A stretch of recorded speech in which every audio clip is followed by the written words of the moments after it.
ഈ മദ്യപാനത്തിലൂടെയും ഈ ലഹരിയിലൂടെയും പിശാച് നിങ്ങളെ കൊണ്ടുപോകുന്നത് രണ്ട് കാര്യങ്ങളിലേക്കാണ് മർമ്മപ്രധാനമായി. അൽ ബഗളാ വൽ അദവാ. ഒന്ന് ശത്രുതയാണ്. ലോകത്ത് ജീവിച്ചിരിക്കുന്ന ജനങ്ങളോട് മുഴുവനും ശത്രുതയാണ്. എല്ലാവരോടും ശത്രുതാ മനോഭാവത്തോടു കൂടിയാണ് കാണുക. തീർന്നില്ല. വൽ ബഗളാ.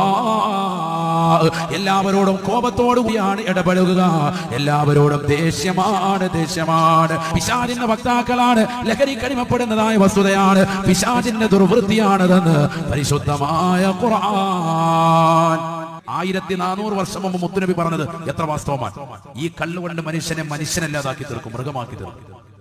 അവൻ സ്വന്തം മാതാവിനെ വിചരിക്കാൻ തുനിയും, സ്വന്തം സഹോദരി വിചരിക്കാൻ തുനിയും. സ്വന്തം വാപ്പയുടെ സഹോദരിയെ, സ്വന്തം ഉമ്മയുടെ സഹോദരിയെ ഒരാളെയും വകവെക്കൂല. സ്വന്തം മാതാവാണെന്നോ പിതാവാണെന്നോ സഹോദരനെന്നാണോ അയൽവാസിയാണെന്നോ ഒരാളെയും നോക്കാതെ തന്നെ അവരൊക്കെ കൊല ചെയ്യാനും അവൻ തുനിയും. പരിശുദ്ധ തിരുനബി സല്ലല്ലാഹു അലൈഹി വസല്ലം. അതാണ് ഉമ്മുൽ